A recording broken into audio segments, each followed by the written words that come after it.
Hello viewers, कैसे हैं आप लोग। आप कहेंगे कि आज कुछ नए दोस्त हैं। हाँ, हम दो दोस्त पुराने और एक नया एडिशन, लेकिन ये प्रोग्राम भी डिफरेंट है, इसका जॉनरे भी डिफरेंट है। आप इसे जब भी चाहेंगे, यानी जब हम करेंगे तभी देखेंगे। ज़ाहिर है आपके पास तो ये कंट्रोल नहीं है कि आप जब चाहेंगे देखेंगे। यहाँ तक जरूर है कि जब भी कोई नई एपिसोड अपलोड होगी वो आपके कंट्रोल में होगी। इस प्रोग्राम का आपको इंट्रोडक्शन दूं, महेश दत्त साहब और जकिया अली बेग, ये दो हमारे फ्रेंड्स जो हैं। जकिया अली बेग इंग्लैंड में होती हैं। जकिया अली बेग का क्या बैकग्राउंड है ये तो वो आपको खुद बताएंगी। महेश दत्त से आप बहुत अच्छी तरह वाकिफ हैं, मुझसे आप वाकिफ हैं। और इस प्रोग्राम का जो फॉर्मेट और इसका नाम है जनाब संगत। आप कहेंगे संगत, संगत में क्या है? तो संगत में वो सारी बातें हैं जो संगी साथी किया करते हैं। संगत की एक और मीनिंग भी है, और संगत की दूसरी मीनिंग ये है कि जब आप तबले पे थाप शुरू करते हैं और वो एक खास किस्म का रिदम क्रिएट करते हैं तो उसको मौसीकी की जबान में संगत कहा जाता है। लेकिन मैं ज्यादा यहाँ पर अपनी लियाकत नहीं झाड़ूंगी, क्योंकि जकिया अली बेग का जो अपनी स्टडी है, उनकी अपनी चाहत है, वो म्यूजिक से रिलेटेड है। वो आपको इस बारे में ज्यादा बेहतर बता पाएंगी। जी जकिया, ओवर टू यू। आप बताइए, आपको ये आइडिया कैसे आया? आप म्यूजिक में बहुत इंटरेस्टेड और इमर्स्ड रहती हैं। How have you achieved this destiny, I would say, या ये जो पाथ है to discover your own self, कैसे इसको एड्रेस करती हैं? अच्छा, पहली बात तो ये है कि मैं सितार बजाती हूँ और अभी सीख रही हूँ। बहुत बेसिक मुझे आता है और इसका मुझे शुरू से शौक था, तो इसलिए सीखा। और इस प्रोग्राम का जो मकसद है वो असल में थोड़ा सा डिफरेंट है, हमेशा म्यूज़िक पे बात करना नहीं है। इसका हमारा जो फॉर्मेट है वो ये है कि मोहेश दादा और मैं और फ़िज़ा जो है वो मिलकर एक ऐसी फ़िज़ा कायम करें जहाँ पर मौसीकी की बात हो और ये तय किया जाए कि ये हिंदुस्तानी मौसीकी है या पाकिस्तानी मौसीकी है, क्योंकि इसमें बड़ा झगड़ा चलता है। जब मैं बजाती हूँ तो जो मेरे हिंदुस्तानी दोस्त हैं वो आके मुझे डांटना शुरू कर देते हैं और कहते हैं तो हमारी राग रागनियाँ बजा रही हो, ये तो हमारी राग रागनी है। जब मैं और जब पाकिस्तानी दोस्त आते हैं तो वो कहते हैं कि वाह वाह तुमने बड़ा अच्छा बजाया, लेकिन तुम हिंदुस्तानी धुनें क्यों बजा रही थी। तो अब ये जो है ना ये बहुत मसला हो गया है कि ये हिंदुस्तानी मौसीकी है या पाकिस्तानी मौसीकी है। तो हमें ये पहले तय कर लें। तो मैं बीच बीच में मोहेश दादा कहती रहती हूँ, क्योंकि उम्र में मेरे से थोड़े से बड़े, ज़्यादा बड़े नहीं हैं। लेकिन बात ये है कि जो पाकिस्तानी देख रहे होंगे वो समझ रहे होंगे मैं इनको दादा इसलिए कह रही हूँ कि ये शायद उम्र में मेरे से बहुत बड़े हैं। और जो है ये बिल्कुल वैसे आज जतिंदर लग रहे हैं। मैं एक बात बता रही हूँ, मुझे आप बिल्कुल जतिंदर लगे। मैं तो पहले समझी जतिंदर आ गए, मैंने कहा वाह वाह वाह। और जो है ना, तो फिर मैं इनको दादा क्यों कह रही हूँ, क्या ये मेरे जो है मेरे से बुजुर्ग हैं, दाढ़ी वाले हैं, छड़ी लेके चलते हैं? तो ऐसा कुछ नहीं है। मराठी जबान जो कि हिंदुस्तान की सुबह महाराष्ट्र की जबान है, सही कह रही हूँ ना मैं? जी जी। और आपको बता दूं माधुरी दीक्षित का ताल्लुक महाराष्ट्र से है, बड़े बड़े गाने वालों का ताल्लुक महाराष्ट्र से, बड़े बड़े अदाकारों का ताल्लुक महाराष्ट्र से है। और वो जो जबान, लता मंगेशकर मराठी बोलती है, उनकी मातृ जबान मराठी। आशा भोसले की मातृ जबान जो है वो मराठी है। तो ये जो है इनकी जबान में और बंगाली जबान में भी जो कभी हमारा हिस्सा हुआ करते थे, अभी हमारे दिलबर जानी है, उनकी जो है वो है, उसमें दादा जो है वो भाई को बोला जाता है। तो बड़े भाई को दादा कहा जाता है। और अक्सर इंडियन फिल्मों में भी देखा होगा कि वो दादा कह रहे हैं। और एक और दादा भी होता है, वो मुंबई वाला दादा है। वो पता है कौन सा वाला दादा है? महेश दादा, ये वो वाला दादा नहीं है। वो वाला वो दादा दाऊद वो इब्राहिम वाला होता है। दादा है। हाँ वो वो जो दाऊद है वो इब्राहिम वाला छड़ी, दादा है। हाँ वो छड़ी लेके नहीं, वो बंदूक लेके चलता है। वो भी अक्सर हमें बॉम्बे की फिल्मों में नजर आता है, लेकिन हम उसकी बात नहीं कर रहे हैं। वो महेश दादा, मेरा भी ख्याल वो वाले दादा है। तो जी दादागिरी की बात कर रही हैं आप, और वो तो बड़ा कॉमन है, यहाँ पे भी है और सारे इंडिया में भी है। जहां जहां ये हिंदुस्तानी या उर्दू बोली जाती है, दादागिरी से सब वाकिफ हैं जनाब। अच्छा महेश जी, मेरा आपसे सवाल है। अभी जैसे जकिया साहिबा ने फरमाया कि जब ये कोई भी सुर छेड़ती हैं तो कभी हिंदुस्तानियों से डांट पड़ती है, कभी पाकिस्तानियों से सराहा नहीं फिजा, जाता है। जब मैं सुर छेड़ती हूँ तो जंग छिड़ जाती है, मसला ये होता है। तो ट्विटर पे अच्छा, आप हालांकि हमें ट्विटर पे भी फॉलो करें। तो जब भी मैं सुर छेड़ती हूँ तो सुर तो होता है अमन का, ठीक है, अमन की है। अमन को हिंदी में क्या कहते हैं शांति। शांति, पीस, शांति। शांति। शांति। हाँ, तो सुर का ताल्लुक है शांति के साथ, तो हम छेड़ते हैं शांति लाने के लिए, सुकून लाने के लिए, जो है ना। और वहां पे ट्विटर पे छिड़ जाती है जंग, और कुछ ऐसे भी प्यारे दोस्त हैं जो आके मुझे कहते हैं हाजा हराम, हाजा हराम, तुम हराम ये क्या काहे होता कर है? रही हो, तुम अच्छा, ये जिंदगी ओके। हराम जियो, या मौसीकी अलाउ नहीं है। तो अच्छा, फिर तो उनको मैं समझाना पड़ता। देखिए, मुझे if you may allow me, मैं जरा महेश से ये पूछ रही थी कि महेश, मौसीकी की कोई बाउंड्रीज या कोई जुबान हुआ करती है? मेरी अपनी जो अभी तक मैंने जितनी मौसीकी दुनिया भर की सुनी, इंडिया पाकिस्तान की सुनी, मुझे नहीं लगता कि हम इसको कैद कर सकते हैं। ये एक ऐसी जबान है, ये एक ऐसा एहसास है जो बाउंड्री लेस है, जो कल्चरल इन्फ्लुएंसेस तो उसमें होंगे, लेकिन उसके बावजूद ये अपने अंदर आपको खुद खींच लेता है। आप क्या कहते हैं? देखिए, मैं तो इस बारे में जितना कम बोलूं उतना बेहतर, क्योंकि म्यूजिक जो है वो जकिया का फील्ड है। लेकिन मैं आपको बताऊं कि हम सब अगर इनकी बाउंड्रीज होती तो मोजार्ट की जो 40th सिम्फनी है जी माइनर में, उस पर बना गाना, यानी उनकी 40th सिम्फनी सैकड़ों साल पहले बनी हुई जो सिम्फनी है, उसको तलत महमूद साहब गाते हैं, मुझसे न इतना तो प्यार बढ़ा। वो 40th सिम्फनी पे आती है। R D Burman, R D Burman, right? नहीं नहीं, ना ना ना ना, आरडी बर्मन तो बेचारे तब कहाँ आए थे, वो तो चुनमुन रहे होंगे उस टाइम पर, छोटे बच्चे रहे होंगे। एच तलत डी महमूद साहब बर्मन, जिससे बजाते थे। सॉरी, एच डी बर्मन आप उनके अब्बा मुझे की है। म्यूजिशियन, हाँ, हाँ, आई हैव टू उनके चेक। अब्बा ने किया है, मगर एच डी ये बर्मन। तलत सर का गाना था। हाँ, और if I am not wrong, Chhaya film का गाना था ये, मुझसे ना हाँ इतना जी, तो प्यार बढ़ा, कि मैं एक बादल आवारा। तो हमारा आप जरा देखिए ना कि कहाँ से आप रेफरेंस लेते हैं, और कितने ही ऐसे यू नो जहां पर आप कॉपी नहीं कर रहे हैं, आप सिर्फ इंस्पायर्ड हैं उस म्यूजिक से, आपने मुखड़ा वहां से लिया और बाकी सब आप अपना बना रहे हैं। तो मेरा राइट। मतलब बाउंड्रीज कहाँ, आप अगर लेटेस्ट म्यूजिक आप देखिए तो उसको तो खैर कॉपीराइट वायलेशन माना जाता है, जो प्रीतम कर रहे थे कोरियन गानों को, उन्होंने कितने सारे गानों को यहाँ पे हिंदी में किया है। तो वो तो खैर दोनों की कॉपी करना था। तो ऐसा बहुत कुछ एक पुराना हिस्ट्री है जिसको बाउंड्रीज का म्यूजिक से कोई ताल्लुक नहीं, मुझे नहीं लगता। इनफैक्ट मुझे लगता है फाइन आर्ट्स का इससे कोई ताल्लुक नहीं है। और इसको जितना एक्सपेंड करके आप देखिए और उनके रिलेशंस ढूंढिए, तो आप पाएंगे कि दरअसल आप अपने ही आर्ट को ज्यादा रिच करते हैं। जितना ज्यादा उसमें इंटरमिक्सिंग होती है बाहर से, आप उतनी ही अपनी आर्ट को और बेहतर रिच। अगर ऐसा ना होता तो भला इतने सारे जो सिंगर्स हैं, म्यूजिशियंस हैं डिफरेंट कल्चर्स के, वो जो जुगलबंदी आप नहीं बनाते हैं, वो क्यों बनाते हैं? इसीलिए क्योंकि हमने एक बचपन में स्कूल में हम लोग एक एस्से पढ़ते हैं, उसका नाम होता है बर्फ और धूप। अब जरा सोचे ना, बर्फ और धूप और कुछ नहीं, वो ईस्ट एंड वेस्ट का कॉम्बिनेशन भी है। और कहते हैं कि जब धूप बर्फ पर पड़ती है तो उसकी जो खूबसूरती है वो निखर कर आती है, तो वो एक दूसरे की खूबसूरती बढ़ाने के काम आते हैं। तो ये कल्चर्स का, ये फाइन आर्ट्स का जो रिश्ता है वो इतना पुराना और इतना वसी है कि दरअसल वसी, मेरे हिंदुस्तानी दोस्त समझेंगे, इतना वाइड है, इतना डीप है कि उसको बाउंड्रीज में तो मैं नहीं समझता कि बांधा जा सकता है। और देखिए ना, हम जैसे लोग हिंदुस्तान पाकिस्तान वाली लड़ाई लड़ते हैं, लेकिन शायद मेरा कोई दिन नहीं गुजरता जिस दिन मैं नुसरत साहब को नहीं सुनता हूँ या राहत फतेह अली खान को नहीं सुनता हूँ। तो आप हाँ, तो मतलब ये आपके दिन की, अच्छा आप मैं भी सुनना चाहें तो आप राह चलते ही सुनते होंगे मिलेंगे, क्योंकि हर तीसरा चौथा आदमी सुन रहा है, तमाम दुश्मनियों के बावजूद। सही बात है। अच्छा, अभी जकिया ने लता साहिबा का जिक्र किया था, और हम बात जब कर रहे थे लता साहिबा की, जाहिर है उनको सारी दुनिया जानती है, उनका जो हाइट है म्यूजिक की वो सब जानते हैं, लेकिन उनकी जाती जिंदगी के हवाले से कुछ ऐसी स्पेकुलेटिव स्टोरीज, ऐसी रूमर्स भी हमने देखी जिनको शायद हम ऑथेंटिकेट नहीं कर सकते कि उनके she is no more alive. जी जकिया, आपने भी कुछ जिक्र किया था, जरा बताएं ना अपने नाजरीन को।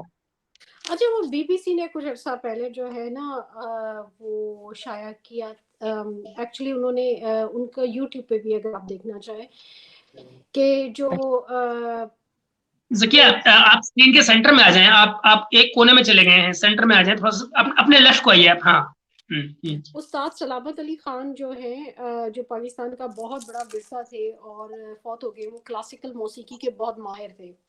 अच्छा, उनकी जो राग रागनियाँ हैं वो आपको मिलेंगी, अगर आप यूट्यूब पे जाएं तो बहुत ही खूबसूरत गाते थे, और उनकी गायकी को कहते हैं कि वो अपने अरूज पे थे 1940s, 50s और 60s में। और लता मंगेशकर जो थी वो उनकी सबसे बड़ी फैन थी। और जो लता मंगेशकर थी उनका जो कहते हैं कि यहाँ तक बड़ी फैन थी कि वो उनके साथ जो है शादी करना चाहती थी, ये बीबीसी वालों का कहना, उन्होंने ये।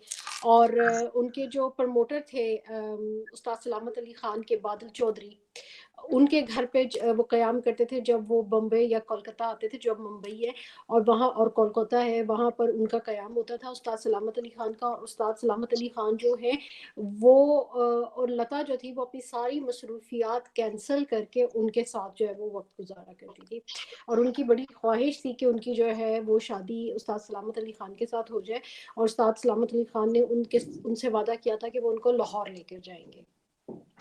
तो बीच में हुआ ये कि वो लाहौर तो नहीं ले जा सके, लेकिन लता मंगेशकर ने अपने एक इंटरव्यू में ज़रूर जिक्र किया था और कहा था कि मुझे उस्ताद सलामत अली खान ने ये वादा किया था। और जब उस्ताद सलामत अली खान ने वो इंटरव्यू पढ़ा तो बकौल उनके पोते वो बड़े दिनों तक उदास रहे थे।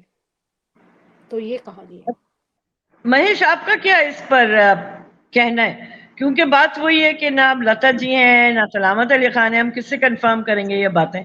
जी, मेरा ये कहना है, और मैंने एक्चुअली अभी जब आधे घंटे पहले हमारी बात हो रही थी और मैंने ज़किया से भी बात की और आपसे भी बात की और मुझसे फिर रहा नहीं गया, तो मेरे एक दोस्त हैं लंदन में, जिनसे मैंने फिर इस बारे में बात की अभी आधा घंटा पहले, और इस प्रोग्राम के बाद में मैं फिर उनसे बात करने जा रहा हूँ इस बारे में और डिटेल से। तो उन्होंने ये बताया कि दरअसल ऐसा कुछ ऑथेंटिक है नहीं, और उनका ये कहना था कि जो बीबीसी की जो डॉक्यूमेंट्री है, अगर आप उसको गौर से देखें तो उसमें तमाम सोर्सेज कोट किए गए हैं वो सलामत अली खान की फैमिली के कोट किए गए हैं, विच मीन्स कि उनके बच्चों को सलामत खान ने क्या बताया क्या नहीं बताया ये उनका जाती मसला हो सकता है। लता मंगेशकर की फैमिली से कभी किसी ने इस चीज को कंफर्म या डिनाई नहीं किया है। एक दूसरा कि हिंदुस्तान में भी, मतलब मेरी उम्र इसमें 60 साल है और मैं आपको बता दूं कि मैं बचपन से, मतलब मैं दिल्ली भाग कर आया था कब 13-14 की उम्र में, तब से मैं फिल्मी मैगजीनों से जुड़ा रहा। मैंने कभी इसकी अफवाह तक नहीं सुनी। एक अकेला अफेयर जिसके बारे में बड़ा स्ट्रॉन्ग इंडिया में चलता है र्यूमर, जो लता जी के बारे में, वो राज सिंह डूंगरपुर साहब के साथ था। राज सिंह डूंगरपुर साहब रॉयल फैमिली के होने के अलावा आपको याद होगा कि वो बीसीसीआई के अधिकारी रहे हैं, ऑफिसर रहे थे, हमारे यहाँ ऑफिशियल थे। बंगाल क्रिकेट बोर्ड में उनका बड़ा रहा था। इनफैक्ट सौरव गांगुली जो हमारे क्रिकेटर रहे हैं उनको ऊपर लाने में उनका बड़ा हाथ था, और बहुत नोटेड कमेंटेटर भी रहे हैं। रेडियो पर कमेंट्री भी, रेडियो पर ही कमेंट्री होती थी तो कमेंट्री करते थे। उनका जरूर माना जाता है। उसमें मैं आपको बताऊं, हमारे एक दोस्त हैं लंदन में, ज़किया भी जानती है उनको, परवेज आलम, जो कि बीबीसी जुड़े रहे हैं, बीबीसी से जुड़े रहे हैं। अभी मेरी उनसे बात हुई और उन्होंने बताया मुझे कि महेश, लता जो हैं वो अपनी इमेज को लेकर बहुत ज्यादा कॉन्शियस थी। बाय द वे, उन्होंने बहुत डिटेल इंटरव्यू उनका किया हुआ है लंदन में ही, लता जी का। अच्छा। तो उन्होंने ये जी, लता जी ने, परवेज आलम ने उनका इंटरव्यू किया था, बहुत लंबा, आधे दिन उनका घर पर ही सारा हुआ था। और बता रहे थे कि वो अपनी इमेज को लेकर इतनी कॉन्शियस थी। और उन्होंने कुछ ही एग्जाम्पल दिए। उन्होंने कहा जब आशा जी जो है वो लोप हुई थी भोसले के साथ में, अपने सेक्रेटरी के साथ में, तो बहुत सालों तक उन्होंने अपनी सिस्टर से बात तक नहीं की थी। वो बात करने की नौबत आने में सालों गुजर गए थे, बिकॉज शी वॉज कॉन्शियस कि ये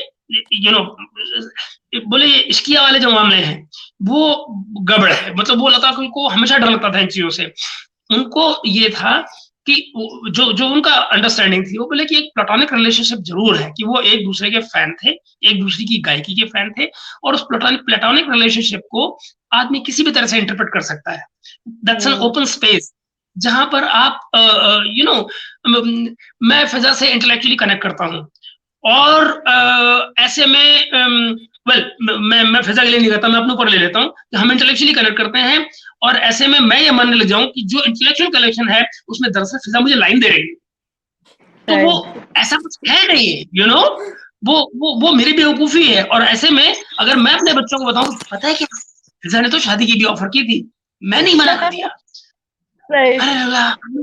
यू नो, तो एक ह्यूमन वीकनेस है। महेश दादा, ये भी तो let me just complete Zakiya, I will complete in 1 minute. तो एक बहुत पॉसिबल है, मैं सिर्फ थियोराइज कर रहा हूं इसको, कि बहुत पॉसिबल है कि एक ह्यूमन वीकनेस जो कि जस्टिफाइड है, मैं कतन उसके खिलाफ नहीं हूं, ये यू नो अंडरस्टूड है, हम सब इंसान हैं।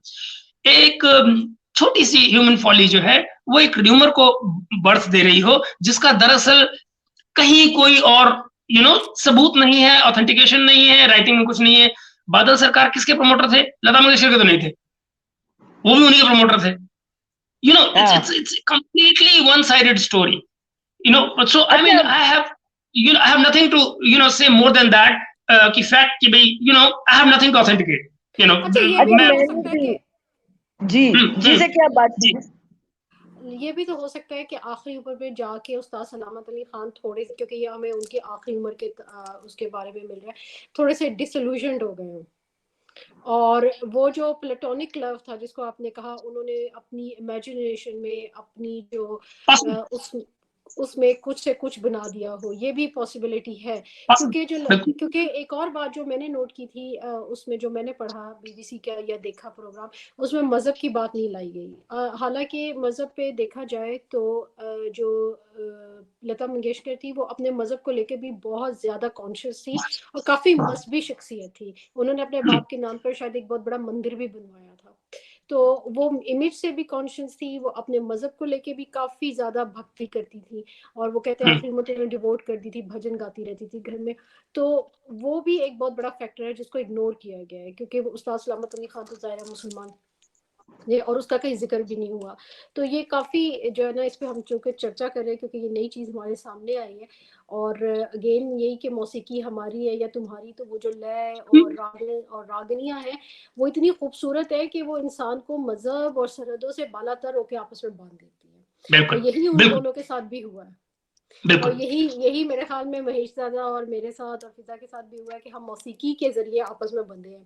खुसूसन जब महेश दादा ने मेरी वीडियोस लाइक करना शुरू की, सितार वाली, या जो मैं डॉक्टर प्रभा आत्रे की वीडियोस शेयर कर रही थी, तो वो हमारे दरमियान एक कॉमन कनेक्शन है, म्यूजिक। और स्पेशली उसमें जो डॉक्टर प्रभा आत्रे जो है वो एक कॉमन हमारे दरमियान है, क्योंकि हम दोनों की वो पसंदीदा, उन पे हम एक और प्रोग्राम में बात करेंगे। और वो भी मराठी उस एथनिसिटी से ताल्लुक रखती हैं। तो मेरे ख्याल में ये भी एक एंगल हो सकता है कि वो अपनी आखिरी उम्र में वो जो कि इंसान इमेजिनेशन, डिल्यूजन, इल्यूजन सबका शिकार हो जाता है, तो हो सकता है उसमें वो हुए। और फिर उनको स्ट्रोक भी हुआ था, तो उनके थोड़ा सा न्यूरोलॉजिकल इफेक्ट भी था उन पे, उनकी जो पूरी एक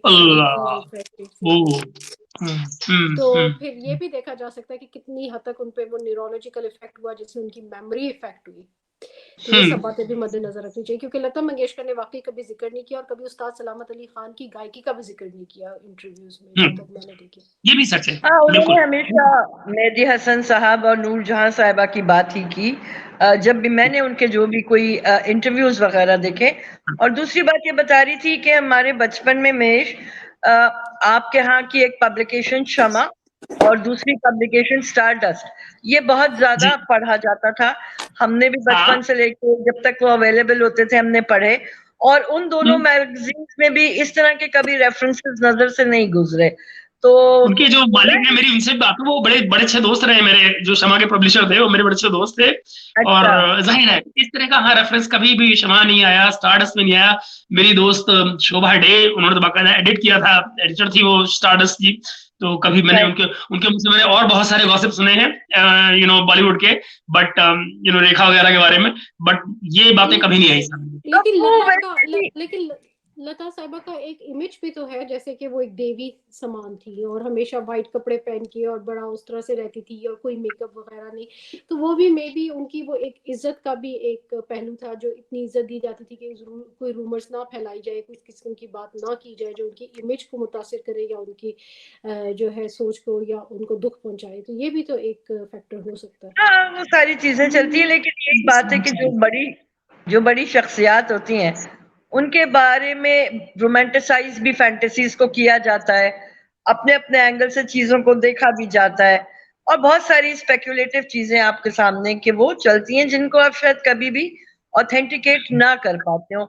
जिस तरह से अगर आप देखें तो मीना कुमारी साहिबा, नरगिस साहिबा, उसके बाद जो वो हैं, क्या जहन से नाम निकल रहा है मेरे, बड़ी मेजबीन जिनका नाम था, वो तो खैर मीना कुमारी थी, बिल्कुल दिमाग से नाम निकल रहा है, लेकिन मधुबाला साहिबा। अब ये तमाम खवातीन जो हैं, इनके बारे में भी पता नहीं कितनी कितनी स्टोरीज हैं, किस किस के साथ इनको जोड़ा गया है। तो ये चलती हैं चीजें, ये चलती हैं। अच्छा, तो अब मेरा ख्याल है इट्स टाइम नाउ टू से good by two the viewers and viewers, आप लोग प्लीज हमारी इस कोशिश को, काविश को जरूर सराहिएगा। हमारा चैनल जो है महेश जी का अग्निपथ, इसे आप जब सब्सक्राइब कर लेंगे तो इस चैनल के प्लेटफॉर्म पे अपलोड होने वाली तमाम वीडियोस आप तक पहुंचेंगी। और संगत, जिस प्रोग्राम में इस वक्त शाम बात कर रहे हैं, इसका मकसद यही है कि ऐसी बातें की जाएं जो आजकल के नए व्यूअर्स को शायद इतनी याद भी ना हो, और जो यंगस्टर्स हैं उनको म्यूजिक, फिल्म, आर्ट, लिटरेचर, इन तमाम चीजों से हम इंट्रोड्यूस करवाते रहे। आपका फीडबैक जरूरी है। जी जकिया, आप कुछ कहना चाहें इससे पहले कि हम साइन ऑफ करें? नहीं, मैं कुछ अभी तो नहीं ऐड करना चाहूँगी, लेकिन मैं ये ज़रूर कहूँगी कि हम ट्विटर पे भी मौजूद होते हैं, तो आप सब प्लीज़ हमें ट्विटर पे भी फॉलो कर लें। तीनों को इसी नाम से हम ट्विटर पर होते हैं, और उसके साथ हम स्पेसेस करते हैं, आप उसमें भी आइए। और हम जब प्रोग्राम रिकॉर्ड हो जाएगा तो उसके बाद इसको जब एडिट करेंगे तो इसमें हम कुछ सितार के पीसेस भी लगाएंगे, ऐड करेंगे। और जब हमारी स्पेस हो तो उसमें ज़रूर आइएगा, अपनी राय दीजिएगा प्रोग्राम के बारे में, प्रोग्राम को देख के, और फिर उसमें मैं आपको लाइव सितार भी सुनाऊंगी। जरूर। Wonderful. Do you want to add something? No, I think it's perfectly fine. All I'm trying to say is कि या हम, ये एक छोटी सी कोशिश है हम लोगों की, और ये उम्मीद की जाए कि लोग इसमें शामिल होंगे, सराहें न सराहें, क्रिटिसाइज करें, या कि इवन हमें बताएं कि हम इसमें और क्या चीजें डालें जो उनको जाननी हो, और ये भी कि हम आने वाले दिनों में इसमें तरह तरह के एक्सपर्ट्स को भी बीच में लाते रहेंगे। तो यही कहना था मुझे। चलें जनाब, take care of yourselves and be merry, be joyful. Thank you. Signing off. Goodbye. Goodbye.